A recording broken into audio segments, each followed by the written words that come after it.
Perfect. Let me share my screen. All right, so you guys should be able to see TradingView. Um, but yeah, so there are really four main topics for this call. The first two are pretty much like my own um insight in terms of like my personal preference, and then the second two it's more so practical application when it comes to everyday trading. So first topic, I'll just run through the four just to refresh you guys on what we're going to be speaking about today. So the first topic I'll go over is essentially setting realistic performance expectations and goals.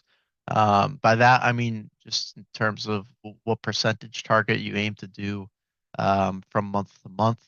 The second is essentially adjusting risk management depending on your target returns, because there are a few different ways you can optimize this. It just enhance your overall gains if you have a pretty good track record. Um, the third topic is when to move to break even. There are multiple different ways. You kind of have to choose which one works the best for you, and you'll be able to determine that through journaling your trades, of course. But there are a few different techniques which I will share, follow you guys, and provide examples for. The fourth is simply profit taking and target selection. That's pretty straightforward, just where to take profit. And I just hope I can provide some valuable insight when it comes to that as well, because uh, not that I'm strict with my profit taking, but I like there to be a reasoning behind essentially everything I do rather than um, taking profit in a non-mechanical way, if that makes sense. Um, so yeah, we'll go ahead and start. Let me just move up. This will operate similar to the calls I've done in the past, where kind of the first 20, 30 minutes are almost like a lecture, just kind of jotting down some key points. And the second half is more so chart examples. It's like it's how I personally like doing these calls. So if you guys don't like it, obviously feel free to you know, leave some suggestions for the future. I'm all ears. Um, but yeah, so topic one, I'll essentially just make this slightly larger. Realistic performance expectations and goals.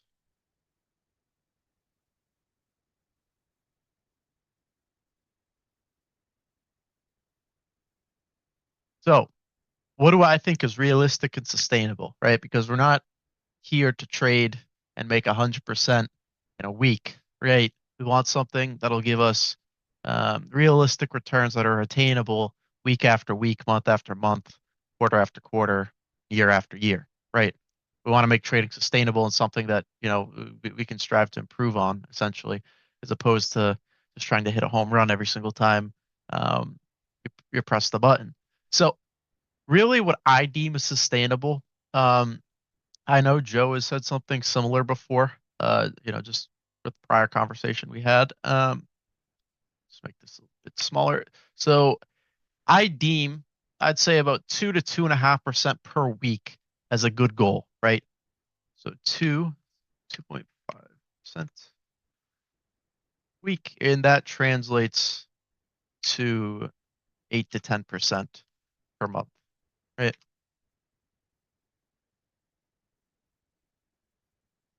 If you don't think this is enough, in terms of you think it should be more, um, in my opinion, that is due to not having enough capital, essentially. It doesn't even have to be your own capital, right? Just in terms of um, not 25% a week, 2.5% per week. Doesn't have to be, necessarily your own capital, but just any trading account you have under management, whether it's your own funds, um, prop firm funds, uh, client funds, right? I deem this as sustainable, and I'll get into why. Um, so basically, if you're risking, I can just do this all in the same one. So what this translates to in terms of percentage, right? So what I kind of deem as standard risk, right? And like what I advise as a good starting point is 0.25% risk, right? So a quarter of 1%. So basically to meet your weekly goal, that's 8 to 10 R, right? On 0.25% risk. If you're slightly more aggressive and are like, all right, JCal, I don't really want to risk a quarter percent. My account's not the biggest right now. I need to risk a little bit more to make it meaningful. Well, you just simply modify that and it would be 4 to 5R on 0.5% risk, right? I think this is a pretty realistic weekly expectation and monthly expectation, right? This the second line here is obviously for the week, right? And the reason being is because, like I have outlined in the trading plan, right?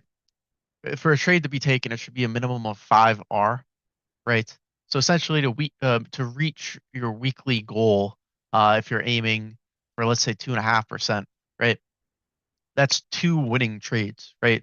Even if you just close the entire trade at 5R, that's two winning trades, potentially even one if you catch a good trade, just full TP at 10R, depending on what your target is. I'd advise you partial before that, but nonetheless, the point remains the same, right? So for these two, trying to think about how I want to write this down in my notebook where I have everything kept. It's a little bit neater. Um, so for the month on 0.25% risk, that is either 32 or 40R to reach the monthly target of 8 to 10%, right? And then on 0.25% or 0.5% risk, that's basically 16 uh 20R per month, right? These are very realistic numbers in terms of what you can expect to hit because like as you guys have seen, um and the V1 guys have traded themselves, there's multiple opportunities every single trading day for the most part, right? Every now and then there will be a day in which, if you're looking at five pairs, maybe none of them are clean. That's very rare. But the other 4 days of the week, there will be at least a few good setups on each pair that you guys should be taking, right? And the whole kind of principle in which I think I, you know, classify this as realistic. The whole principle behind it is essentially the larger the capital you have, the smaller the percent you need to do to essentially have your gains be able to pay for your living expenses if that's what your goal is, which I just made it a very generic one, but um, yeah. So if you have like a $1,000 account, if you live in the US, or Canada or whatever, you're gonna need to make, I'd say, like $3,000 to $4,000 a month to pay for your bills.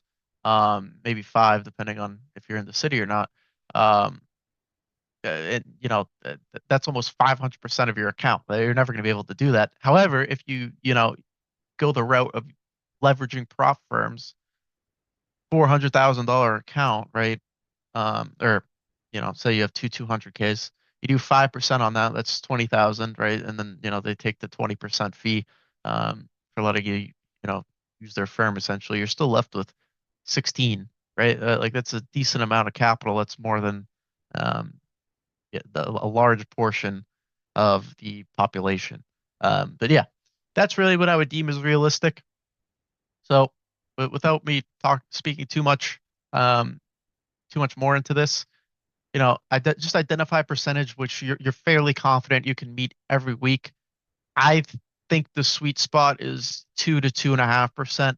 If you start getting higher, you don't really want to get to a point where you have your weekly goal or monthly goal be some number which you're not going to be able to hit every month. I think these numbers, if you're taking good trades, they're very easily attainable. Um, to expect to hit every single month, right? So, kind of going off of that, I have another topic which I like to call. Um, I believe in the announcement I had written, adjusting risk management depending on your target returns, but kind of a nicer way to put it is just dynamic risk management.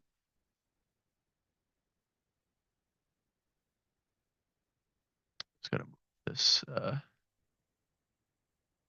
thing at the top. which doesn't want to move because somebody's thing popped up to where they were entering in the waiting room. I couldn't move the thing. Um, but yeah, so I'll go into this, right? This is a pretty neat topic as well. Yeah, and kind of the philosophy behind it is you're utilizing previous gains as a risk buffer, right?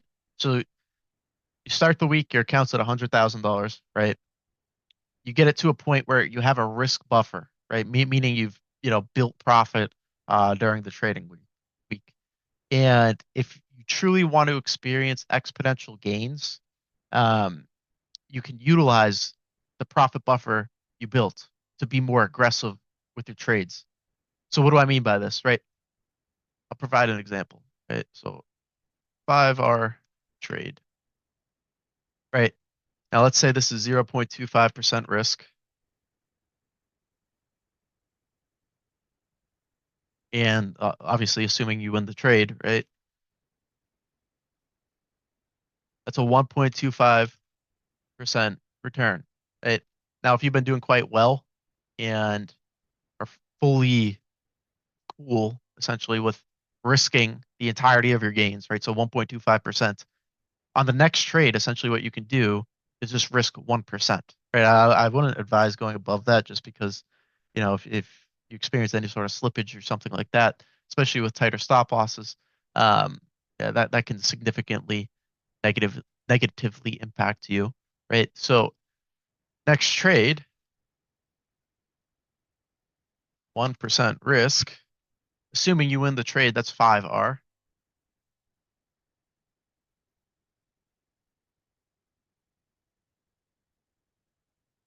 right? And that's a 5% gain.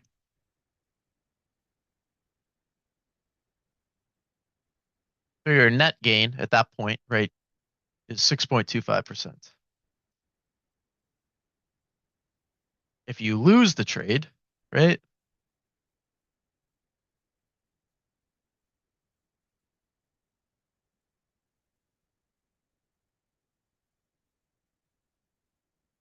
even if you lose the trade, right, because remember, you still have the 1.25% buffer. Even if you lose the trade, you're still left with a, current profit of 1R, from the 40% risk.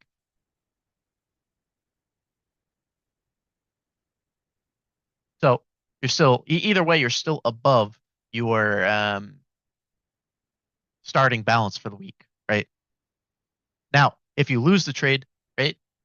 So for the second scenario, like let's say you lost the 1%, you have 0.25% gain in your account, right? For the week. That does not mean the next trade you risk 1%. You go back to the quarter% risk until you win a trade of at least 5R, right? Meaning you fully closed it at, at a point of 5R or greater. That is the only scenario in which you should ever increase your risk. And you have to be willing to accept that you're essentially risking a large portion of your current profit um, to have the possibility to see exponential returns. And I believe this is the only um, true possible way to experience any sort of returns and like that aren't necessarily I'm trying to think of the word, that aren't common, right?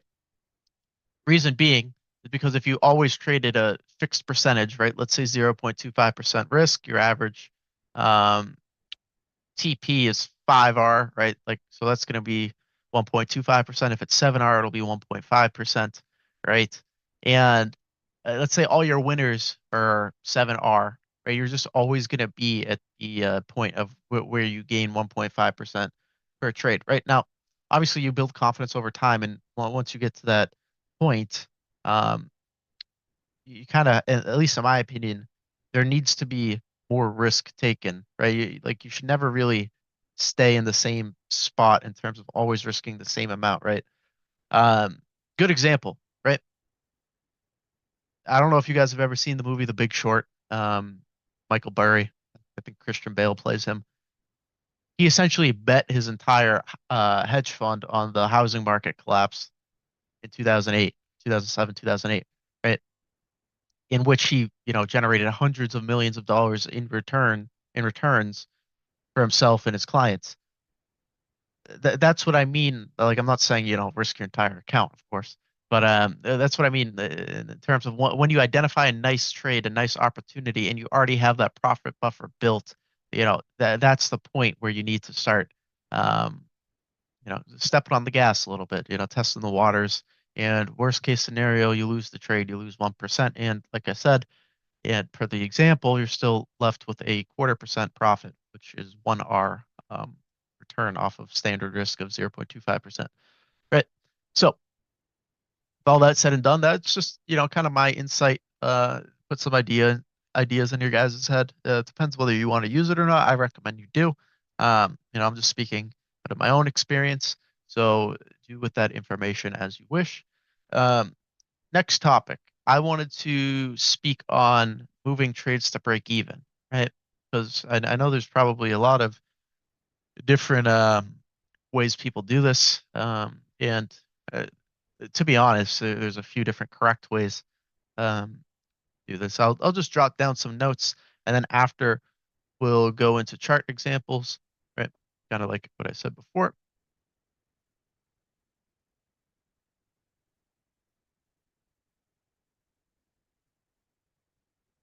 Right. So really, the first example um, would just be setting break even at the next break of structure, or it could even be an internal break of structure, right? It doesn't really matter, just some sort of structural break away from your entry, right? Obviously, away from your entry, not into your entry. That would make zero sense. It needs to be away from your entry. Um, could be a smart money trap mitigation, right? So just the mitigation of a smart money trap. If you're unsure if the smart money trap is a valid POI or a smart money trap, um, although I would hope if you had taken a position that goes against the potential smart money trap, you would have classified it beforehand as a smart money trap, and you wouldn't be like just gambling 50-50, see if it's valid, see if it's a SMT. So SMT mitigation, because there's always the possibility smart money trap mitigation gives some sort of a reaction, which obviously that they have to do. Otherwise, nobody would trade smart money concepts if they never had any sort of reaction or didn't work from time to time. Another good one is just any sort of liquidity zone, right? So equal lows or highs, um, doesn't really matter which one. It's the same exact concept, just one's flipped, right? Another good point is just again, kind of speaking on liquidity areas. So a break and retest zone. All right, so when you have something along the lines of this, so you take a short right here, or so you get in like here or something. Just yeah, any sort of break and retest zone. It's a good idea to move the partials, right? And just going over the other examples really quick on a diagram, and then I'll get into it. So when I say next break of structure, right? Let's say this is an inducement. Induce something to the left. You have the mitigation. Let's say this is a 5-minute chart. You have the 1-minute relevant break of structure in here somewhere, right? You have the mitigation. This is where you enter. Next internal break of structure, you can set your trade to break even, right? Now, let's say it's a larger push down, miss this trade, right? And you just want to get into a nice stack, right? Here, from the second mitigation, essentially, when price comes down, since obviously this structural low is very far away in reference to our entry, right? There's a POI here. You would obviously deem that as a smart money trap. So you could set break even here in the event, just in case the smart money trap decides to put in a new high, right? But obviously, ideally puts in a new low. Equal highs and equal lows, pretty straightforward. I'll just do the same exact example, right? Entry is there, makes equal lows, right? Pretty much correlates the same with the next break of structure or internal break of structure. Just, a break of equal highs or equal lows is going to be either a, normal break of structure or an internal one. It's pretty basic stuff, but I figured since, a lot of the V1 guys are now trading live, it's good to touch on this, just to provide some insight. But yeah, we'll go into some chart examples for moving to break even. I will start um, mainly today. AU and UCAD were pretty nice. AU yesterday was pretty nice as well. And really, the only way for me to explain this, this kind of way I do things, I have to start the 1 hour because this whole day is pretty significant in terms of what happens on the 1 hour. So kind of looking at AU, right? Obviously, you had this inducement low, right? Creates equal lows. Swing structural low. A new swing structural low is put in. This is the overall high that led to the low. The overall one. This is the the immediate one that led to the new low. This is the swing high, right? So price action on Monday induces a medium point of liquidity with speed, right? You can see it just on the 1 hour chart as itself or on its own, right? If this is a 5 minute chart, you'd do things the exact same way. And what we have essentially is equal lows or triple equal lows. If you want to count these as relative point, like relative equal lows, right? They don't have to be perfect, they're just relative to one another. So you have one low, second low, the third low, right? This is your inducement, and now you have an immediate liquidity target after the push low from the inducement. Right? During Asia session the next day, so yesterday, price rallies, right, and goes into, or at least London, peaks and mitigates the overall inducement POI and fills a 1 hour imbalance, right? So you can just label this. It'll be pink. It'll just make it slightly easier when I go into a different time frame, right? So knowing this, you can simply switch to the 5 minute chart, right? You can see the entirety of the day, right? It's brought buyers into the market. Not really, probably wouldn't classify this as a breakout trader because this is carried over from the previous day. And it's also the first, bullish break of structure for the day. So it doesn't really matter because you still get the same result at the end of the day, right? Next breakout traders enter. Same thing over here. This point here. Asia high breakout traders enter, so stop losses are beneath this point. New highs put in. And you kind of have all like these little highs put in on the I don't know why that didn't show up. These smaller highs put in on the 1M, it's a bit easier to see, right? Then right after this, you have your break of structure, right? And it's okay for some people to think this is a smart money trap because by definition, right, it would make sense for it to be, right? The entire day has been bullish, right? This is your first sort of bearish break of structure. If you don't want to use this as your relevant break of structure, you can use this point if you kind of classify all of this as one push. Maybe you don't count the wicks, right? It doesn't matter. It gets you the same result at the end of the day. It's just two different ways of getting to the same problem, right? So, reason being why I would view this as a relevant break as opposed to a fake break of structure is, well, one, like I said, this is a huge inducement on the 1 hour, right? Price mitigates this inducement. See the characteristics of this push up. It's an inducement. Very clear. Should be obvious, right? Mitigate that point, right? I'm not saying you have to sell here, right? Because maybe you're still not sold on the idea. You're not sold on the sell. Pretty good pun. Um, but how price action develops after this point, right after you get the structure break, you can kind of use it as a guide to see what's going on, right? So what do? We have a second structural low put in the market, and as it's going to make a lower high, it actually induces this structural high with speed and momentum during New York session, right? So what do we know about speed and momentum? These are characteristics of an inducement, right? And from a fake break of structure, right? So top right, um, from a fake break of structure, a good indication of that, first of all, not only the speed and momentum, but it's going against the overall direction, right? So this is meant to entice smart money traders into the market, right? So what does price do after you have the fake break of, or the bullish fake break of structure? Well, simply it just mitigates or fills a 5 minute imbalance, right? So let's make this a little nicer, right? So this imbalance right here, should be able to see it here, mitigates that POI, which is your inducement POI. It's technically the mitigation of the larger inducement, but for intraday, it's just the mitigation of the inducement. This is a you know larger um, stop loss, so maybe you want to wait for some sort of 1M confirmation. Well, you can just drop to the 1M. Um, you can see relevant break of structure in here, right? And then you have a very nice 1M refinement for your entry, right? That back a little bit. And in terms of break even, right? Like I was speaking on, kind of like the main purpose of this portion of the call. Just when I explain something which involves a chart, it's best if I, provide the entire background. Makes it slightly easier to explain. Um, I would classify this break even or this structural point is too close to setting break even, right?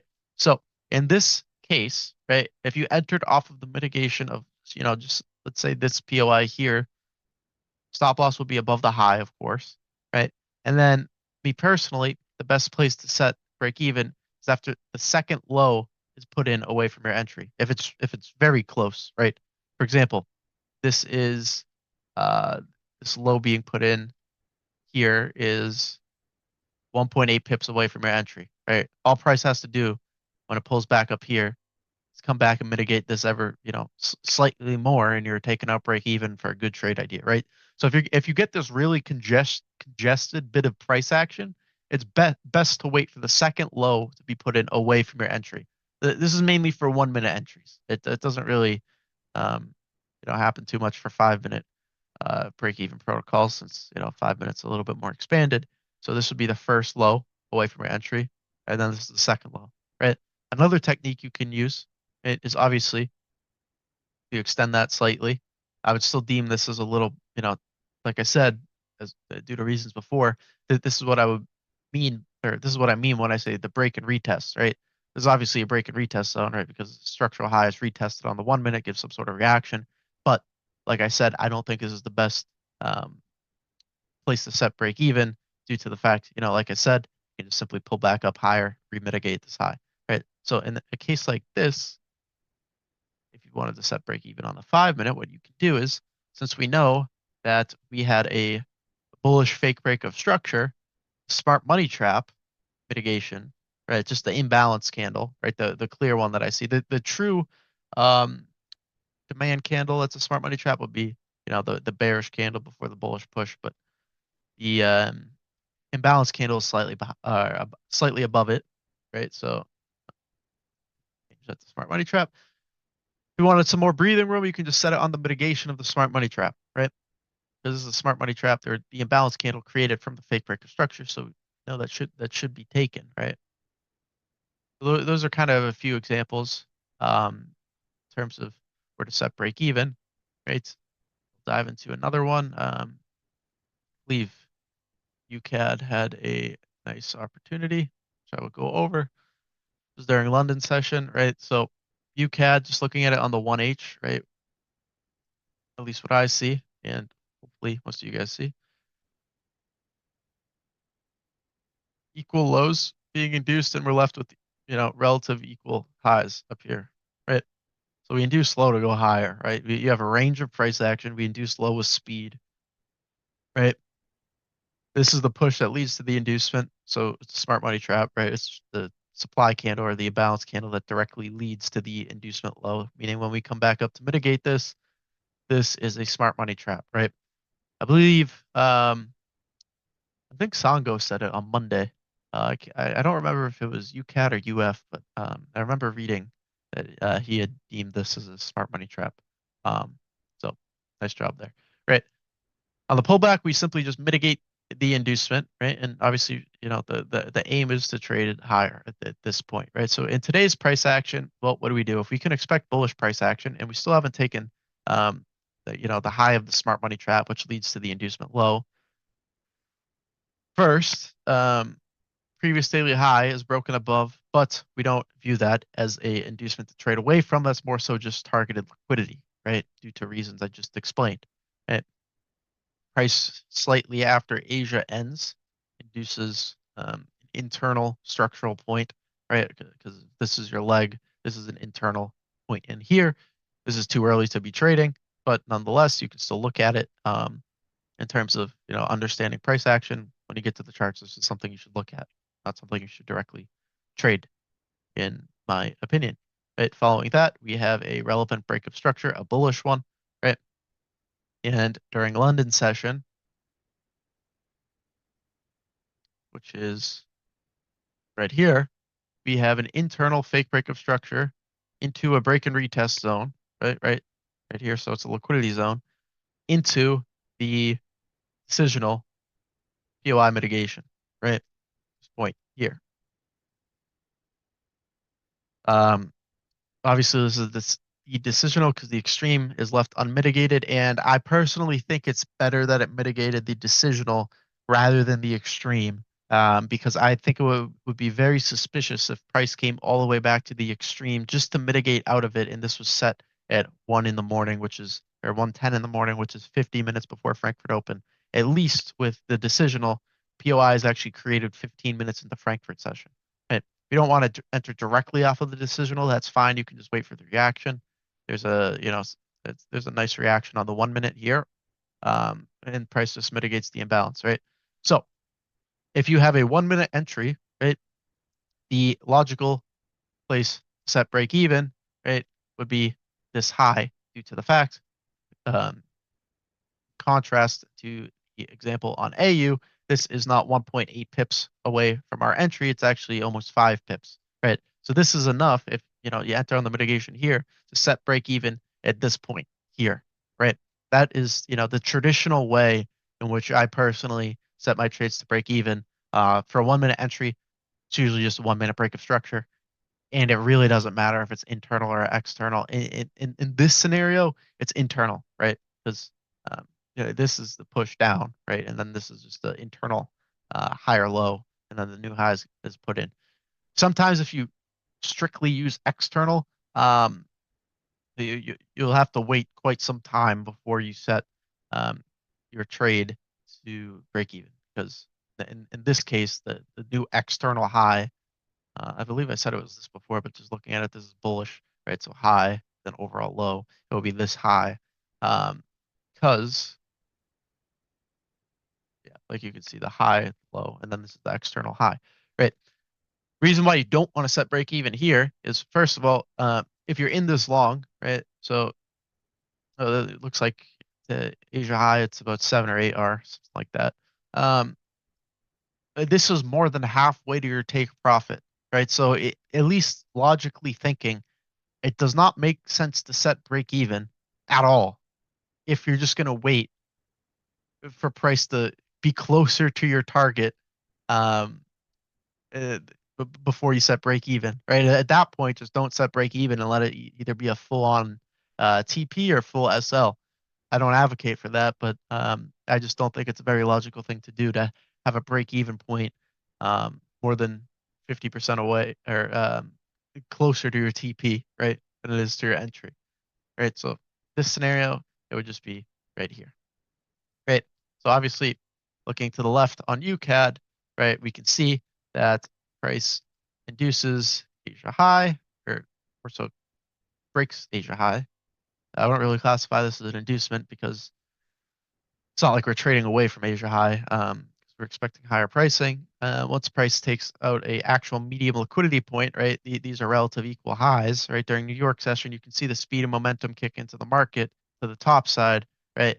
This is really all you need, but it actually goes on and takes the secondary medium liquidity point, right, from 2 days ago. And what price does, you have a internal um, break of structure on the 5 minute. Then immediately after, you have an internal fake break of structure on the 5 minute as well. And on the 5 minute as well, the power of two, you have a nice little entry here. You can refine this as well. So for this scenario, this is a very good position. Like I said, for the V1 guys, I'm not sure if you remember, but for my call regarding POI selection, one thing that I spoke on was if you have an engulfed or in this case a bearish engulfing candle and it engulfs the entirety of two bullish candles, right? You just draw the POI from the bullish candle, right? So look like this, and you will see that it even mitigated the 1M refinement, right? And then the way to refine the second POI, which is derived from the mitigation of the inducement, is just the supply candle before the bearish impulse, right? Following that, you even have a nice 1 minute relevant break of structure in there. And for this scenario, right, obviously just looking at this, a good place to set break even on this position had you been in this trade. A good spot, in my opinion. This is a little too far away because first target or overall target would be this point, as this is just a pullback trade, right? Um, and break even point should be the mitigation of this random 1 minute imbalance due to the fact that it should be a smart money trap because we're trading away this point and this point into the next low essentially on the 5 minute, right? This is a pullback trade due to the fact that kind of going back to the 1 hour again, this is the inducement to trade away from. This is the overall liquidity target. That doesn't mean you can't short. It just means you have to know where to exit, right? You can still take shorts 100%. You just need to know where to get out of them. Otherwise, you're going to run into some trouble, right?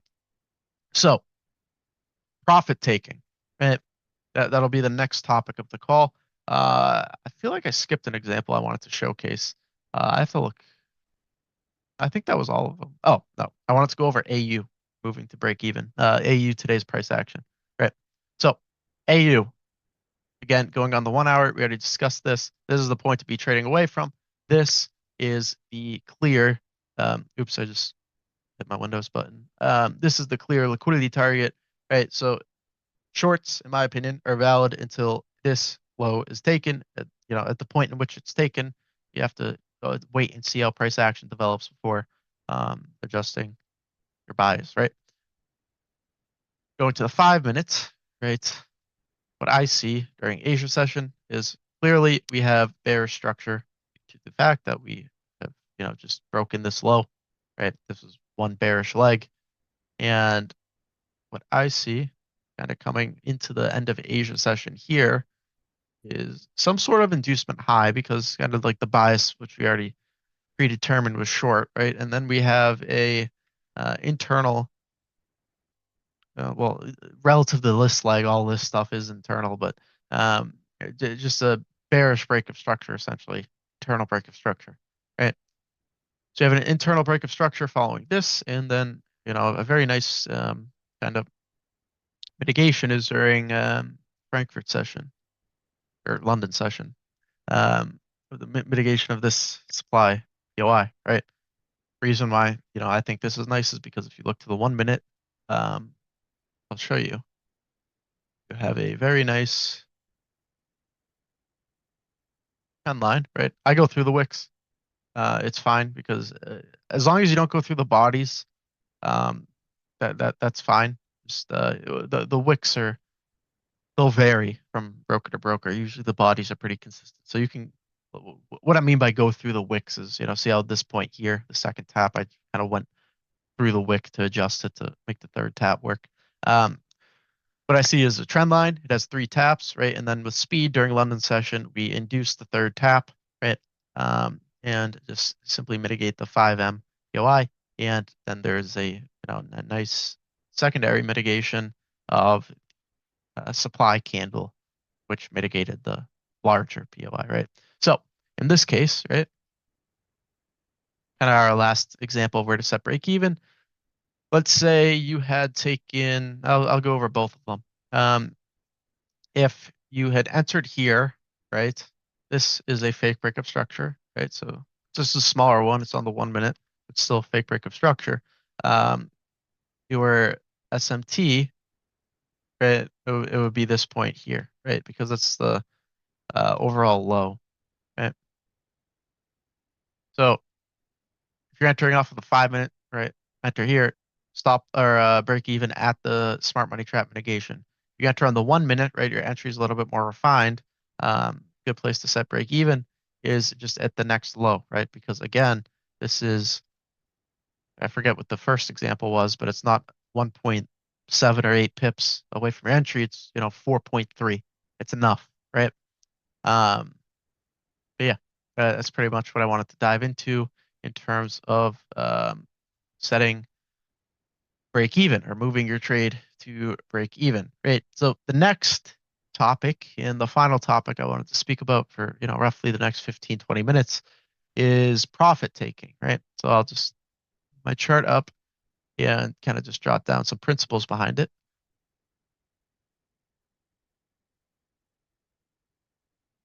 Right. So, in my personal opinion, well, when you're taking profit, it should be at a hard level in price, right? What I mean by that is it's a actual level in price, right? Meaning Asia high, Asia low, a structural point, right?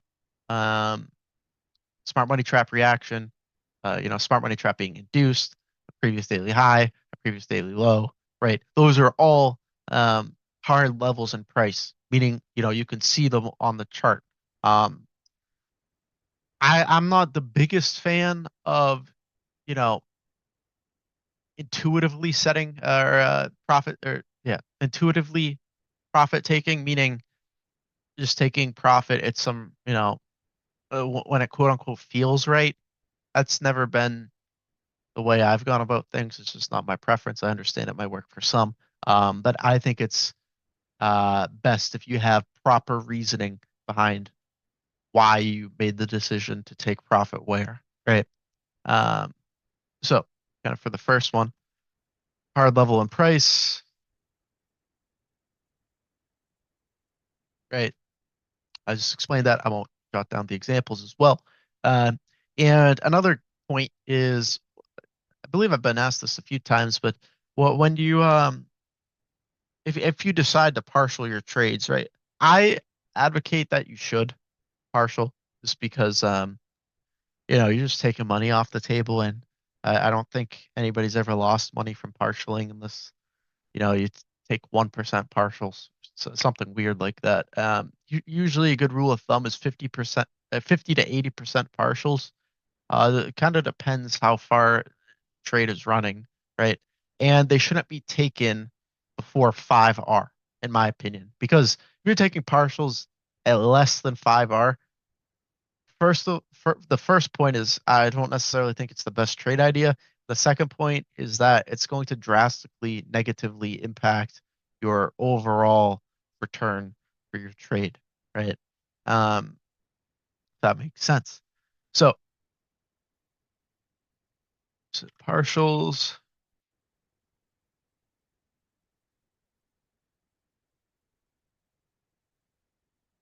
and you'll notice on just about every single markup that I send for the daily markups, for the valid levels to take partials, I always, put in parentheses 50 to 80% because that's kind of what I think is what would be a meaningful amount of partials, right? The next point I want to go into is actually fully closing the trade or just just general trade advice, general trade management is I would consider, obviously this is up to you, it's up to the individual. Consider closing in full if your trade is at or exceeding 10R at the next price level, right? So if you have, let's say you take a long on GJ, right? So something like that. Um, and your target is 10R, right? And you don't want to take partials, I would just consider closing the entire trade at 10R or greater, right? Reason being is because let's say you are max funded with FTMO, right? And you're risking a quarter of a percent, right? So, uh, what's that? $500 because max funding is 400K, quarter percent, so 0.25 times 2000 or yeah, 1,000 times 0.25 is um, $500, right? So that's what you're risking for the trade, right? If you're at 10R, you have $5,000 in profit, subtracting 1,000 due to the 20% fee they take, right? So you're floating $4,000, right? If your trade is at 10R, at 0.25% risk and you haven't taken partials, right? There needs to be a point, at least in my opinion, where kind of a good way to think of it is if somebody showed you that money, right? $4,000 in cash, put it on a table in front of you, would you take it? And if you say no, you're absolutely lying to yourself.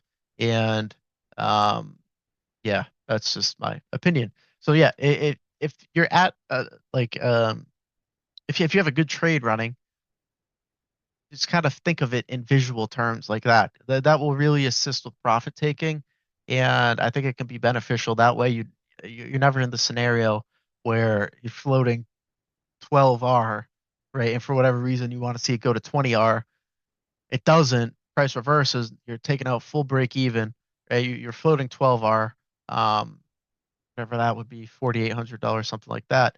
And you have nothing to show for it, as opposed to if you just full TP to 10R, you have $4,000 post split. Like, I don't know what more one wants from that, especially if you were in the trade for like, let's say max an hour, 2 hours, right? It's about as easy as it gets. So yeah, stay level headed. I'll show some good examples of, where I think are logical levels to take profits, right? So on AU, I'll just kind of go over the examples for the valid entries, or I'll go over the days that I just did the break evens for the valid trades, right? And in terms of what I would have as, good targets, right? Okay, so first example, AU, right? Let's say, you took the larger mitigation, right? Stop loss here. So stop loss is about 4.8 pips. And so you're at 2.5R just by the default position size, but where would 5R be? Okay, it would be this structural point here, right? This one, 5.6, right? Roughly 5. So a good point to, partial this 50 to 80% would be at, this structural point here during Asia session. It's partial 50, 80%. If you're confident that price will move lower, and you should be because you have the equal lows right here, I would advise to only partial 50%. So that way you have 50% running full volume into the main target, which are the triple equal lows or relative equal lows, however you want to call this. And at that point, you would close the entirety of the trade at 10R, right? Only half of it is at full volume, but nonetheless, still decent return, right? So needs to be at a logical level, right? Just after 5R. I think that's a good point. If, for example, let's say this is slightly higher and it's 4.92R, right? Take it with a grain of salt. It's the same thing, right? Don't get too technical asking me a question and the technical questions chat being like, JKL 4.97R. Why did you say it was a good place to take partials? You guys know better than that. Um, but yeah, so that would be a good example. In terms of profit taking levels, great. This scenario, this POI is quite big for the first target, right? I don't even know if Asia low would yield 5R. I don't believe it does. So second mitigation here, stop loss at this point here, right? Asia low will most likely be the overall target, right? Yep, 7R, and then you can simply um, partial the trade at this point. Or you can just partial it at the Asia low smart money trap mitigation, right? So here, and that's 5.65R. All right. You can extend this beyond Asia low because you already partialed just before Asia low was taken, right? And you might be like, oh, well, I don't want to partial at 5.65R if I'm just going to hold the trade for another 2R. I'd rather, partial here and extend the target below Asia low, right? And that's a good way to think of things. So at that point, you have to look left. Well, what do you see? The first point, which I think is a good spot to completely close is this daily low from Monday, right? So at that point, that would be about 9.8 or something like that, 9.7. And so this kind of all depends on your personal preference, but this is kind of what I advise to do when it comes to profit taking. Same thing. Let's go to UCAD for both positions, which were valid today. And so first entry, I think the more confirmed one is waiting for the reaction after the mitigation of the decisional, because I personally like it when the extreme is mitigated. this case, it wasn't. And like I said earlier, I wouldn't really like if this was even mitigated due to the fact that it was so early. But if you have a decisional mitigation, at least me personally, I would like to, see some sort of reaction from it as opposed to just, setting a limit on the decisional or market executing. When price comes in, I'd want to see like a push away, of some sort, which this gives. Um, First point, right? Oops, I keep moving that by accident. Simply just be the next structural high because that's 6R, right? Good point to partial 50 to 8%, and then you can just close full. I believe I said this was the previous daily high, which it wasn't. This is. So you can just extend that to the previous daily high, which is 9.6R. Full closure there, or you can look left and be like, oh, okay, well, late in the day on Monday, we had a large smart money trap reaction, and we seem to be trading bullish at this point because everything's aligned. And you could always just extend this point here. I think that might be a little over, 15. That's kind of getting up there in terms of numbers. For risk reward, it's fine, but anything greater than that, I would say you're kind of going for a home run. But still valid. Next point would be, or next trade for in terms of profit taking would be this guy here, right? Since this is a pullback trade, this would be a scenario where I would just, I would say it's wise just a full TP at this, kind of like the new structural low being put into the market. I think it's a very good spot to full TP if you're, especially with pullback trades. If you're, the intent of the market isn't to completely reverse and start targeting, buy side liquidity, right? I just talked about 3 times as to why price should, continue higher. It doesn't matter if it's a 5-minute chart or a 1-hour chart. If you have a range like this, which is literally what we have on UCAD, in price induces low with speed, right? Yeah, it's not going to just simply come back up to the midpoint, right? Like roughly the midpoint and just continue bearish. I mean, it could, but it's very unlikely. If you had a valid inducement cycle down here, the logical target is the high, right? So more than likely, this is a larger smart money trap, gives a pullback, right? And then basically all of this day's price action is that pullback, right? And then that leads to, continuation, right? Accidentally clicked off of that. And along the way, as you take the targeted liquidity before the main target is met, right, you're going to have pullbacks.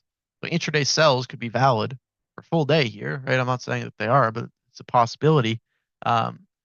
Main point being is, don't try to don't take a pullback trade and expecting it to be a full-on intraday reversal. And by intraday reversal, I just mean price putting in, if it's a bullish or if it's a bullish day in a bearish trade, um, don't expect it to put in a new low of day. So, it's a little bit far-fetched, in my opinion. Um, but yeah, that's pretty much all I wanted to speak about on this call. Just kind of got straight to the point, kind of the way I prefer it to be. But if you guys have any questions, I'll go through pretty much all of them. Let's see. I'm just reading through the chat at this current point. Let me stop the recording.